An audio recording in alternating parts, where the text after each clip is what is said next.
শ্রীপাদ ঠাকুর মহাশয়ের প্রেম ভক্তি চন্দ্রিকার আলোচনা যারা প্রত্যহ শুনে যাচ্ছেন তাদের কাছে আমার বিনম্র নিবেদন, বিষয়বস্তুটার গুরুত্ব অনুভব করবেন সকলেই। আজ থেকে কয়েক শতাব্দী পূর্বে বাংলার মাটিতে যখন মহাপ্রভুর প্রেমধর্মের তেমন প্রচার হয়নি, চারদিকে বৈষ্ণব জগতের একটা ক্ষীণ প্রয়াস চলছে মাত্র। বৃন্দাবন অনেক দূরে, যাতায়াতের বা যোগাযোগের কোনো রাস্তা সেদিন ছিল না, শুধু হেঁটে যেতে হতো, হেঁটে আসতে হতো বাংলায়। বৃন্দাবনের ভাবনা বাংলায় আসতে সময় লাগতো অনেক। এইরকম একটা পরিবেশে ঠাকুর মহাশয় শ্রীপাদ জীবগোস্বামীপাদের নির্দেশে বাংলায় এসে একটা ঘাঁটি গেড়েছিলেন। তার ইচ্ছা ছিল বৃন্দাবনেই চিরকাল থাকা, ভজন সাধনকে জীবনের সার করে নিয়ে চলা। কিন্তু জীবগোস্বামীপাদের নির্দেশে তিনি তা পারেননি বা করেননি। তার পদের মধ্যে একটা ক্রন্দন আছে এক জায়গায়। তিনি লিখছেন, তার পদের মধ্যে দেখবেন, অনেক দুঃখের পরে লয়েছিলে ব্রজপুরে, কৃপাডোর গলায় বান্ধিয়া, দৈব মায়া বলাৎকারে খসাইয়া সেই দোরে, ভবকূপে দিলে কোদারিয়া। একটা ক্রন্দন, একটা ব্যথাতুর হৃদয়ের অসাধারণ প্রকাশ এই ছোট্ট অংশে পদের মধ্যে আমরা পাই। তাহলে বুঝতে পারছেন সকলেই, ঠাকুর মহাশয়ের মনে ছিল বৃন্দাবন বাস, সেখানেই ভজন সাধন করে শ্রী গুরুপাদ পদ্ম, শ্রী লোকনাথ প্রভু যেভাবে কাটিয়েছেন তার জীবন, সেইভাবেই জীবন কাটাবেন। কিন্তু তিনি তা পারেননি। তাকে ফিরে আসতে হয়েছে বাংলায়। শ্যামানন্দ প্রভুকেও ফিরে আসতে হয়েছে বাংলায়। আচার্য শ্রীনিবাসকেও ফিরে আসতে হয়েছে বাংলায় শ্রী জীবগোস্বামীপাদের কথায়। এই তিনজনা যদি বাংলায় সেদিন ফিরে না আসতেন, বাঙালির কাছে যদি শ্রীমন মহাপ্রভুর প্রেম ধর্মের প্রচার না করতেন, বৃন্দাবনের প্রচার না করতেন, বৃন্দাবন ভাবনার প্রচার যদি না করতেন, তাহলে কিন্তু বাংলায় বৃন্দাবনের প্রেম ধর্মের প্রচার আদৌ হতো না, ব্যাহত হতো, হয়তো অনেক দেরি হয়ে যেত। আমরা যত তাড়াতাড়ি বাঙালির অন্তরে মহাপ্রভুর প্রেম ধর্মের প্রকাশ দেখেছি, সেটা কিন্তু অনেক দেরি হয়ে যেত, আমরা পেতাম না চট করে।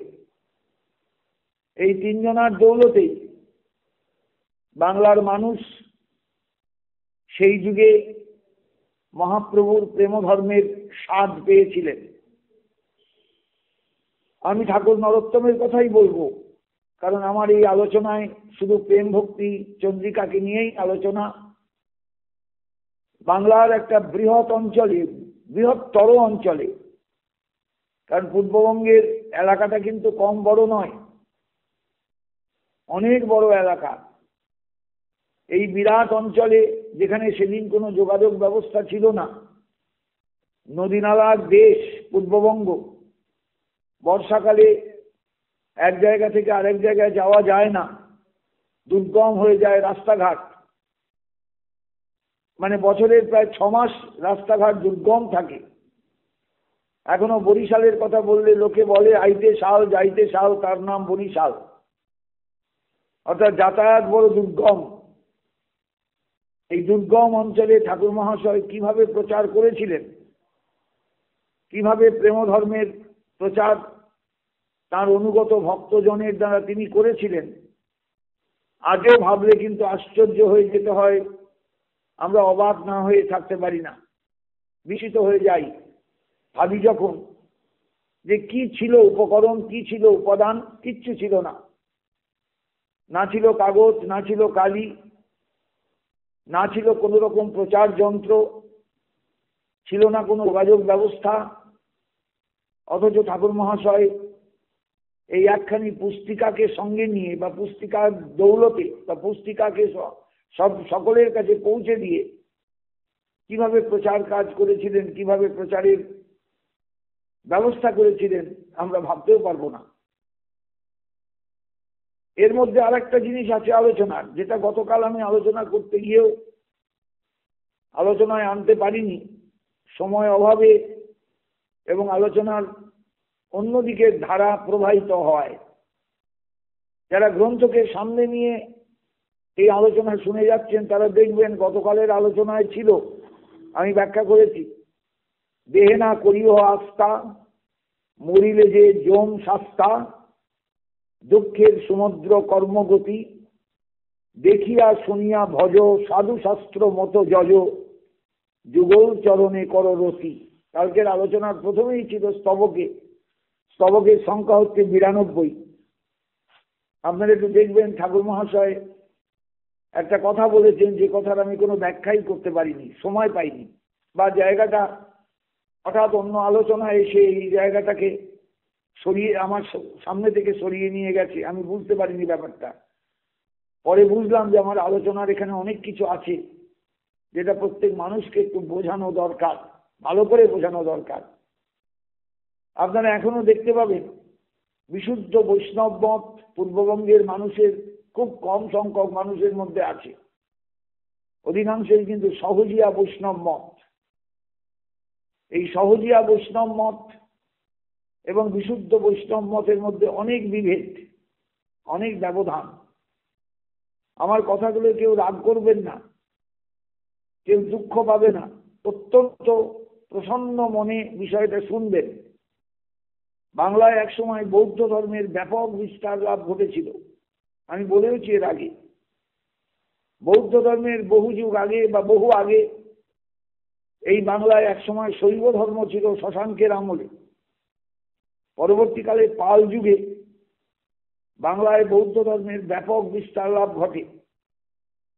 এই বৌদ্ধ ধর্ম কিন্তু একেবারে বুদ্ধ প্রচারিত সেই বৌদ্ধ ধর্ম নয়। এই বৌদ্ধ ধর্ম বাংলায় প্রচারিত বৌদ্ধ ধর্ম, যার মধ্যে অনেক পরিবর্তন এসে গিয়েছিল সেই যুগে। এই বৌদ্ধ ধর্ম হিন্দু ধর্মের প্রভাবে অনেকটাই নানা রকমের রূপ নিয়েছিল সেদিন। বৌদ্ধ সহজিয়া বা বৌদ্ধ সহজজ্ঞানী মতবাদ বলে একটা মতবাদ আছে। বৌদ্ধ ধর্ম যদিও শূন্যবাদী ধর্ম, বুদ্ধদেব কোনো মূর্তি পূজার সৃষ্টি করেননি, কিন্তু পরবর্তীকালে বৌদ্ধ ধর্মের মধ্যে অনেক শাখা, অনেক ভাগ এসে যায়। বজ্রযান, কালচক্রযান, সহজযান প্রভৃতি ভাগে বৌদ্ধ ধর্ম বিভক্ত হয়ে যায়। বাংলায় বিশেষ করে পূর্ববঙ্গে বৌদ্ধ ধর্মের যে শাখা ব্যাপক বিস্তার লাভ করেছিল সেটা হলো বৌদ্ধ সহজিয়া মতবাদ বা সহজজ্ঞানী বৌদ্ধ ধর্ম। এই সহজজ্ঞানী বৌদ্ধ ধর্মে বিহারে সংঘারামে ভিক্ষুর সঙ্গে ভিক্ষুণীরও বাস ছিল। নারী এবং পুরুষ একত্রই থাকতেন। এই বৌদ্ধ ধর্মের যে ব্যাপার বা পরিচয়, এই পরিচয়টা কিন্তু আমাদের জানা দরকার বৈষ্ণব ধর্মকে বুঝতে হলে। ঠাকুর মহাশয় দুটো কথা বলেছেন এই পংক্তি, এই স্তবকের মধ্যেই, দেখিয়া শুনিয়া ভজ সাধু শাস্ত্র মতো যজ। কথাটা খুব ভালো করে দেখবেন। ঠাকুর মহাশয় কিন্তু সহজিয়া বৈষ্ণবদের কথা একবারও বলেননি, কোথাও বলেননি। হয়তো তিনি কারুর মনে কোনো আঘাত দিতে চাননি, সবাইকে নিয়ে তিনি চলতে চেয়েছেন। কিন্তু বৈষ্ণব ধর্মের ব্যাপক বিস্তার যখন হয়ে গেল, সাধু বাবা আমাদের ঠাকুর মহাশয়ের প্রচারে, তখন আমরা দেখতে পেলাম এক বৈষ্ণব ধর্মের মধ্যে একটা বিশেষ বৈষ্ণব ধর্ম, সেটা সহজিয়া বৈষ্ণব ধর্ম। সারা পূর্ববঙ্গ জুড়ে প্রচারিত হয়েছে, প্রচার লাভ করেছে। এদের মধ্যে বৌদ্ধ ধর্মের অনেক আচার আচরণ আছে, এখনো আছে। এবং তার মধ্যেও বাংলায় একসময় বৌদ্ধ ধর্মের পরবর্তী যুগে একটা তান্ত্রিকতার ধর্ম বা তন্ত্র ধর্ম প্রচারিত হয়েছিল। এবং সেই তান্ত্রিকতার মধ্যেও নানা রকমের আমরা শাস্ত্রীয় অশাস্ত্রীয় অনেক বিধি পাই। আমি সেই সব আলোচনায় যাচ্ছি না এখন। আমার শুধু আপনাদের কাছে আলোচনা ঠাকুর মহাশয়ের দুটো কথা, দেখিয়া শুনিয়া ভলো সাধু শাস্ত্র মতো যজ। আমি গতকাল এই আলোচনার ব্যাখ্যায় যাইনি। এই আলোচনাটা আমার বলতে গেলে ওভারলুক হয়ে গেছে। আমি বুঝতে পারিনি আমার এখানে আলোচনার দরকার ছিল। আমার পরে মনে হলো এই আলোচনাটা মানুষকে একটু জানানো দরকার।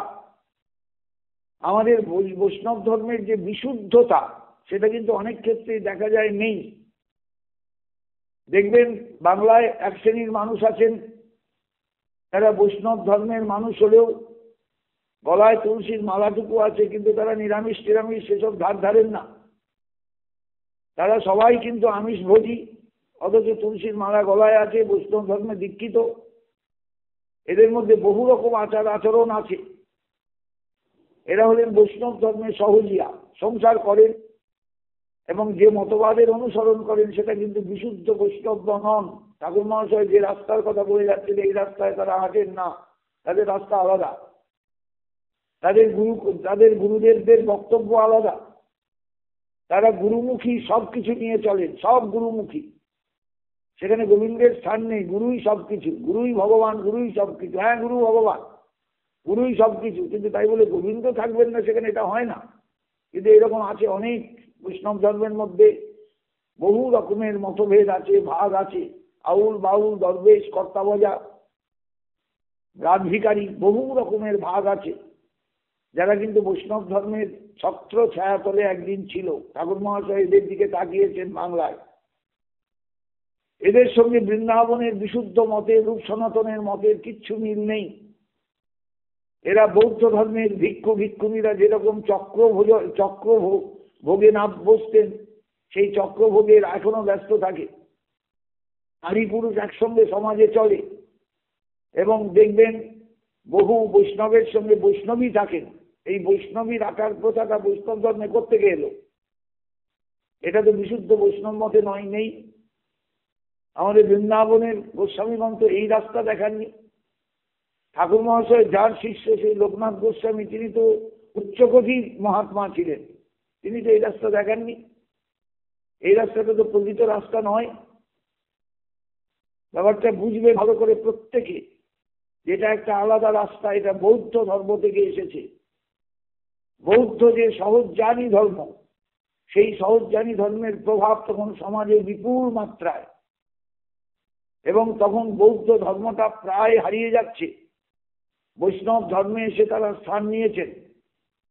কথায় বলে, একটা বাংলায় প্রবাদ আছে, জাত হারালে বৈষ্ণব, গোত্র হারালে কাশ্যপ। বহু মানুষ জাতিচ্যুত হয়েছিল সেই সময় সমাজে।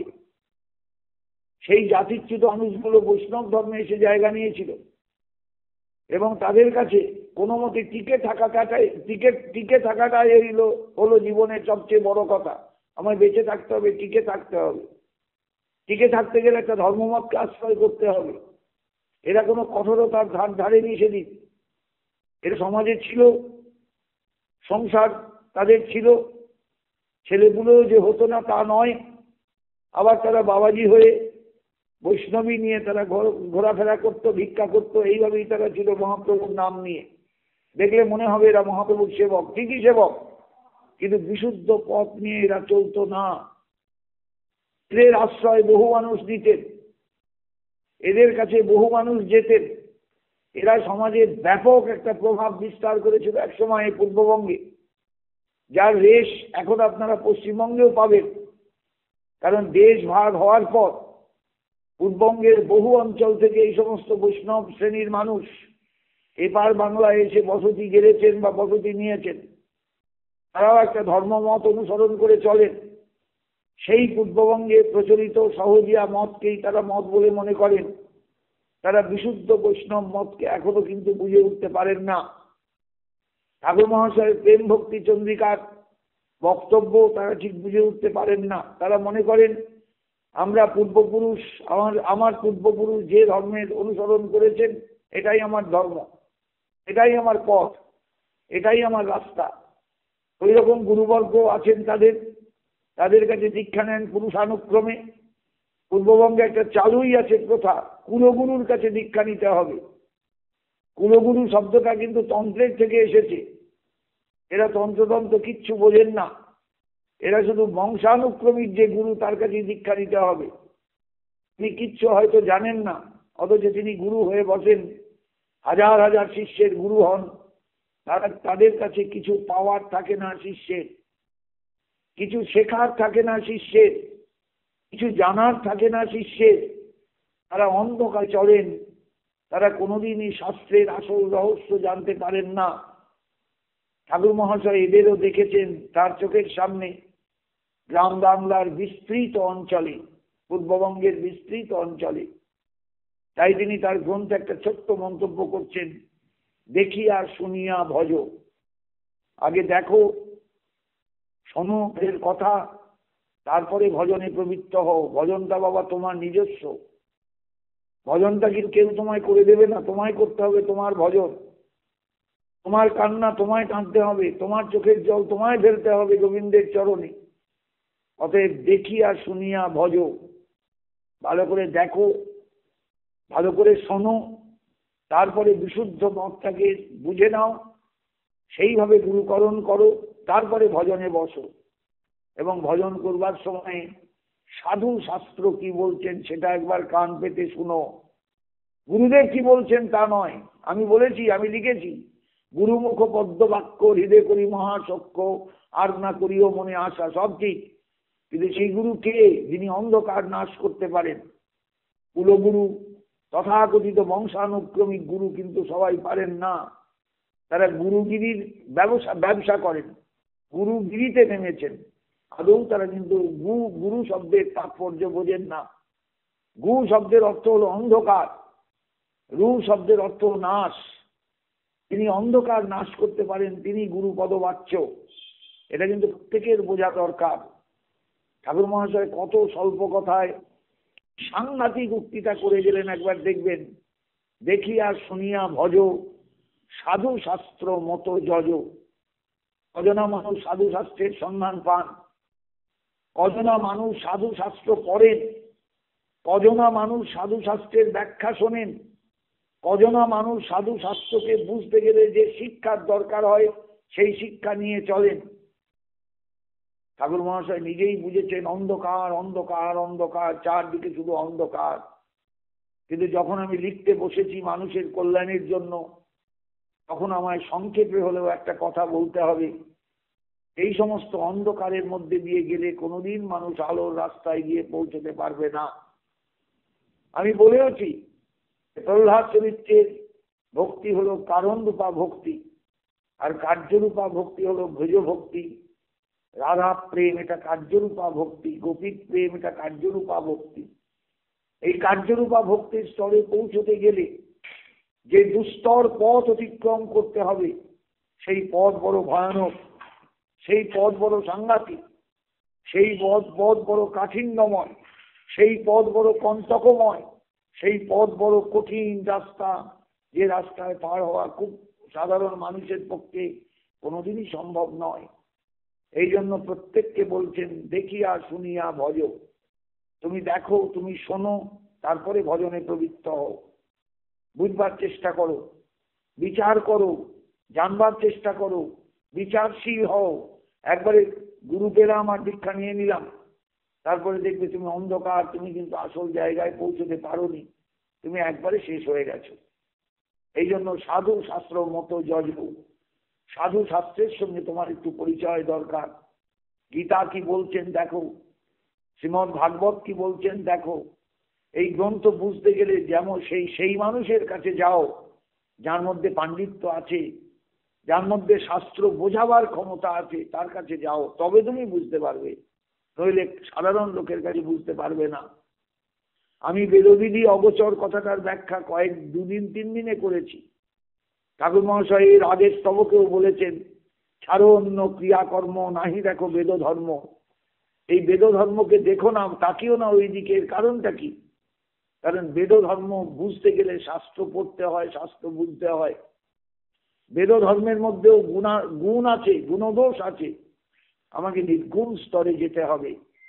গীতা সেখানে বলেছেন, গতকাল বলেছিলাম আলোচনায়, ত্রৈগুণ্য বিষয়া বেদা নিস্ত্রৈগুণ্য ভবার্জুন নির্দ্বন্দ্ব নিত্য সত্যস্থ নির্যোগ ক্ষেম আত্মবান।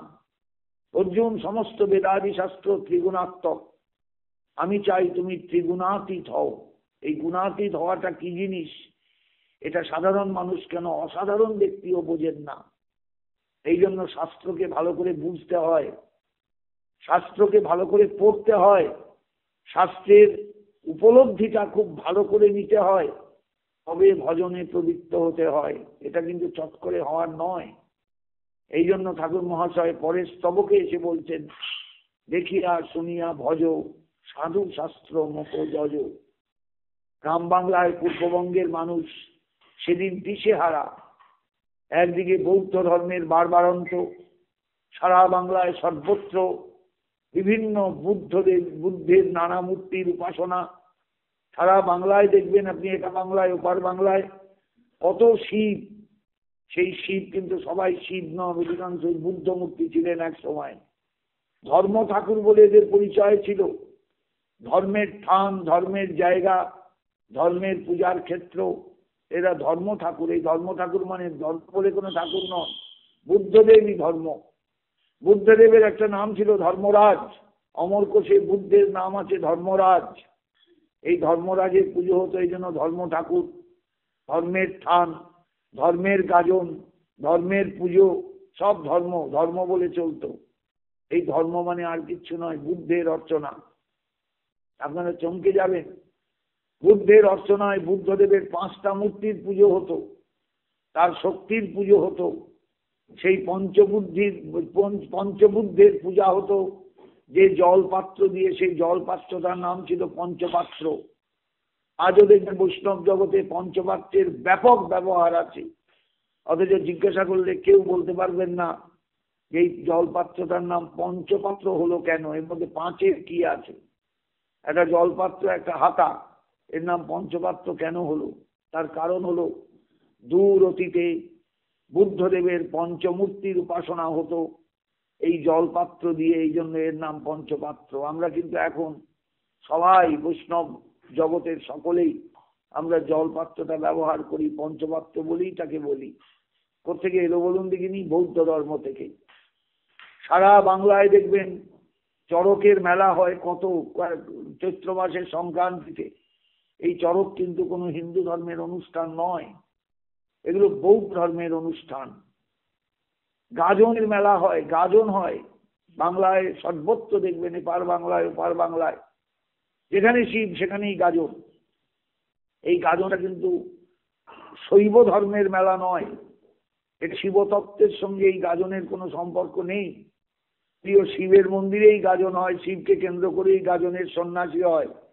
এই গাজনটা হলো বৌদ্ধ ধর্মের একটা অনুষ্ঠান। চড়ক বৌদ্ধ ধর্মের অনুষ্ঠান, গাজন বৌদ্ধ ধর্মের অনুষ্ঠান, অথচ আমরা মনে করি এগুলো সব শৈব ধর্মের অনুষ্ঠান। না না না, এগুলো সব বৌদ্ধ ধর্মের অনুষ্ঠান। আমরা বৌদ্ধ ধর্মের কত অনুষ্ঠান যে আমরা পালন করি, কত ভাবে যে বৌদ্ধ ধর্মকে এখনো অনুসরণ করে চলি, আপনারা কল্পনাও করতে পারবেন না, অনুভব করতে পারবেন না। আমাদের পঞ্চতত্ত্ব ভাবনাটাও সেই বুদ্ধদেবের 5টা মূর্তির ভাবনা থেকেই নেওয়া। ধরে কবিরাজ গোস্বামী পাদ হঠাৎ শ্রী চৈতন্য চরিতামৃতে পঞ্চতত্ত্বের কথা বলতে গেলেন কেন? আমি বোধহয় আগেও বলেছি কোনো একটা দিন পাঠের আলোচনায়, এই ঠাকুর মহাশয়ের গ্রন্থের আলোচনায় কবিরাজ গোস্বামী পাদ পঞ্চতত্ত্ব ভাবনার কথা বলেছেন। পঞ্চতত্ত্বাত্মকং কৃষ্ণং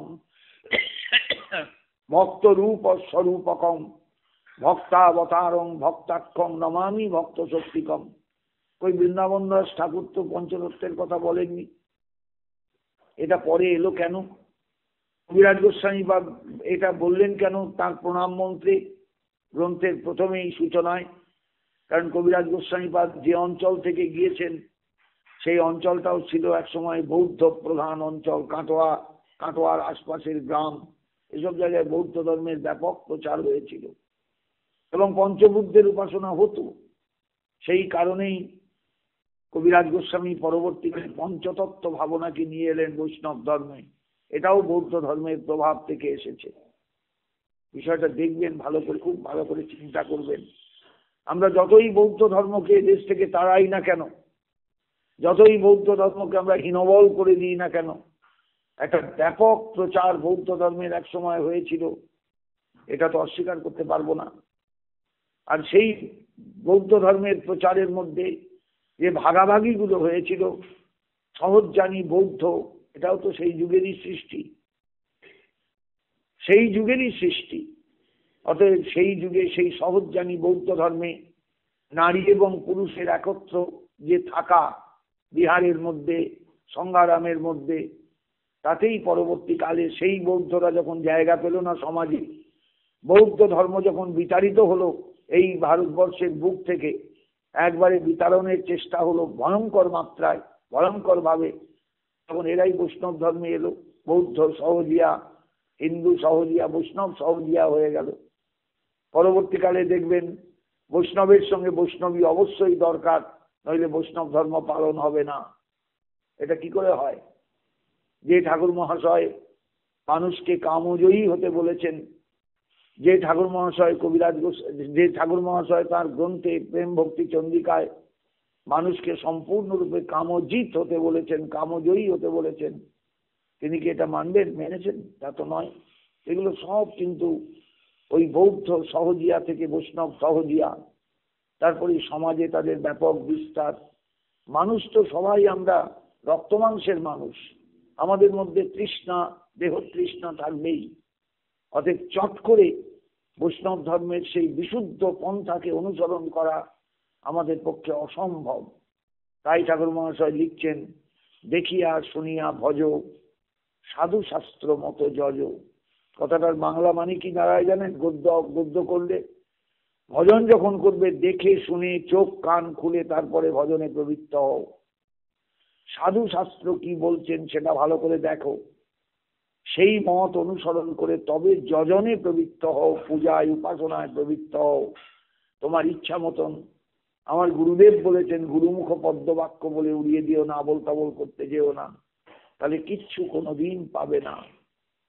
তোমার যে সাধনে সিদ্ধি লাভ কোনোদিন আসবে না যদি তোমার সাধনটা দূষিত সাধন হয়, যথার্থ সাধন যদি না হয়। এই জন্যই আজকে এতগুলো কথা বললাম। গতকাল আলোচনায় এই স্তবক পার হয়ে গিয়েছি, আমি ওভারলুক করে গিয়েছি, কথাটার ব্যাখ্যায় যাইনি। কিন্তু পরে দেখলাম ঠাকুর মহাশয় কিন্তু খুব সংক্ষেপে মারাত্মক দুটো মন্তব্য করে গিয়েছেন, দেখিয়া শুনিয়া ভজ, সাধু শাস্ত্র মতো যজ। আমরা অনেকেই সাধু শাস্ত্রকে ঠিক ঠিক অনুসরণ করি না। ভাগবত পড়ি, কিন্তু ভাগবতের অন্য জায়গা নয়, শুধু দশম স্কন্ধের লীলা প্রসঙ্গ, আর কিচ্ছু নয়। পাঠকও পাঠ করেন শুধু দশম স্কন্ধের লীলা প্রসঙ্গ। যদি বলা হয় একটু একাদশ স্কন্ধটা পাঠ করুন, তাহলেও সেখানেও যেতে একটু দ্বিধা, যেতে একটু সংশয়, একাদশ স্কন্ধে যাবেন না। যদি বলি একটু ভাগবতের সৃষ্টি তত্ত্বটা ব্যাখ্যা করুন, হবে না। যদি ভাগবতের অন্য প্রসঙ্গে যেতে বলি, যাবেন না, তিনি ওই দশম স্কন্ধেই থাকবেন। কারণ লীলা প্রসঙ্গটা হচ্ছে চটকদারি প্রসঙ্গ, গল্পের মতন মানুষকে খাওয়ানো যায়, আর মানুষ হরিবোল দিয়ে ওঠে, পাঠক মনে করেন আমি খুব চমৎকার পাঠ করলাম। বিষয়টা তা নয়। সাধু শাস্ত্রকে বুঝতে হয়। শ্রীমদ্ ভাগবতের আমার কাছে কেউ যদি জিজ্ঞাসা করে, আমি বলবো দশমের চেয়েও একাদশ স্কন্ধের মূল্য অনেক বেশি। কারণ আমাদের শেখার জিনিস একাদশ স্কন্ধে অনেক আছে, যেটা দশম স্কন্ধে নেই, ওখানে শুধু লীলা প্রসঙ্গ। অতএব প্রত্যেক মানুষের মনে রাখবেন, যে অভাবটা আমাদের সমাজে আছে সেই অভাবটা কিন্তু এখনো পূরণ হয়নি, এখনো পূরণ হয়নি। এখনো বহু অভাব আছে মানুষের মধ্যে সাধন জগতে, সেই জায়গাগুলো পূর্ণ হওয়া দরকার, এবং সেটা হলে তবে মানুষ উপকৃত হয়। আমি জানি না, যদি কেউ দুঃখ পান আমার করজোড়ে ক্ষমা চাওয়া রইল।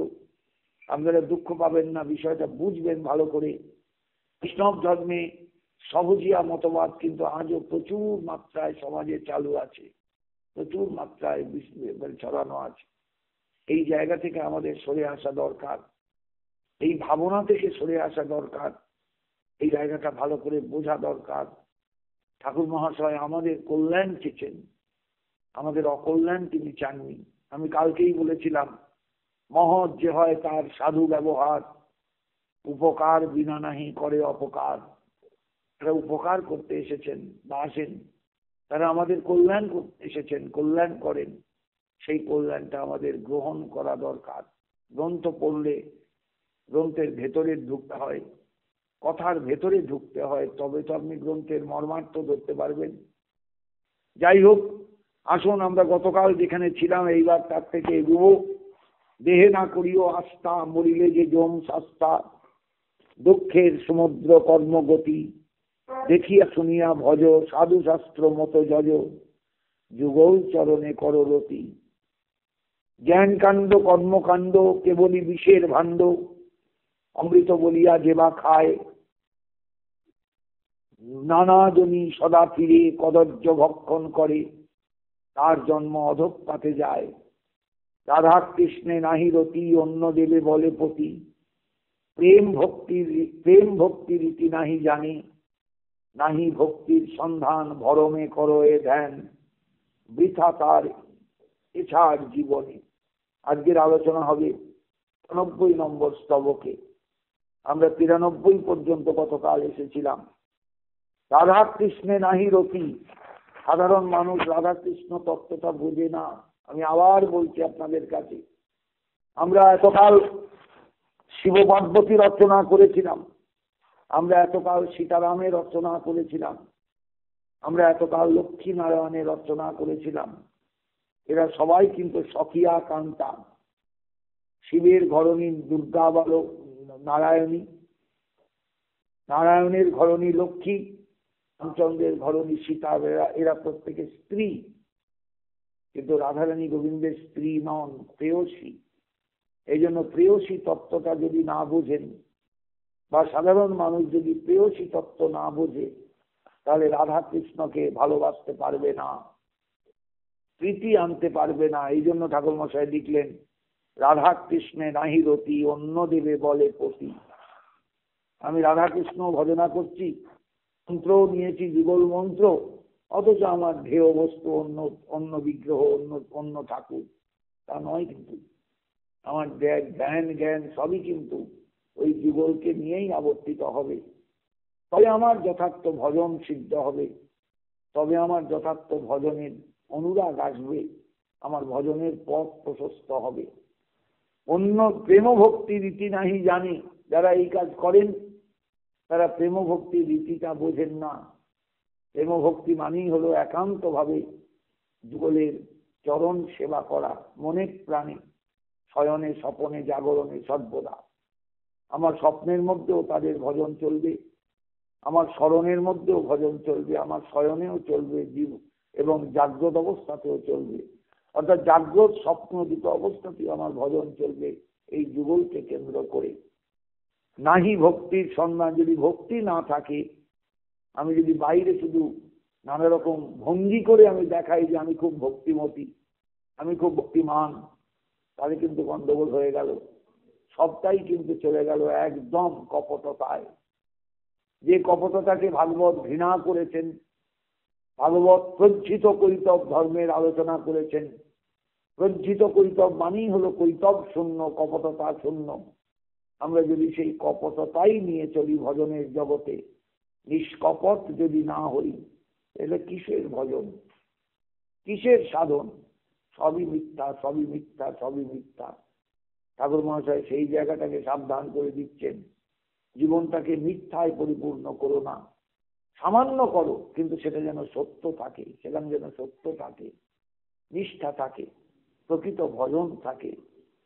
বৃথা তার ইচ্ছার জীবনে। আর এইরকম মানুষ কপটতা নিয়ে যদি চলে, তাহলে তার জীবনটা বৃথা, জীবনটা নিষ্ফল, জীবনটা ব্যর্থ।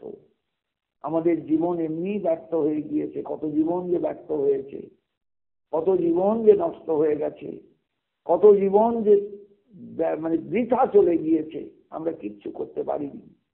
জন্মান্তর শুধু এসেছি আর চলে গিয়েছি, এসেছি আর চলে গিয়েছি, এসেছি আর চলে গিয়েছি। আর যখন ঠাকুর মহাশয়ের প্রেম ভক্তি চন্দ্রিকা পড়তে পারছি, বুঝতে পারছি, ভাবতে পারছি, তখন আমাদের সকলের উচিত এই জীবনটাকে সার্থক করা, সার্থক করবার চেষ্টা করা, সার্থক হবে যে পথে সেই পথটাকে অনুসরণ করা। ঠাকুর মহাশয় সেই পথটাকে আমাদের ধরতে বলেছেন, বুঝতে বলেছেন, ভাবতে বলেছেন, চিন্তা করতে বলেছেন, অনুসরণ করতে বলেছেন। আমরা কি পারবো না? আমাদের কি এটা অসম্ভব ব্যাপার?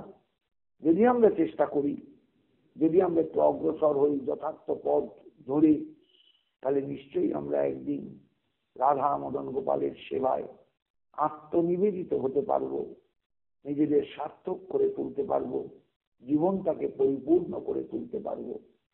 আজকে এই পর্যন্তই রাখলাম। সকলে ভালো থাকবেন। বিজয়ার পরে সকলের প্রতি আমার অন্তরের শ্রদ্ধা জানালাম। সবাই সেই শ্রদ্ধা গ্রহণ করবেন। সবাইকে আমার অন্তরের ভালোবাসা শ্রদ্ধা জানিয়ে আমি আজকের মতন এখানেই রাখলাম। কালকে আবার আপনাদের সঙ্গে দেখা হবে যথাসময়। জয় নিতাই, জয় গৌর সুন্দর, জয় গৌর ভক্তবৃন্দ।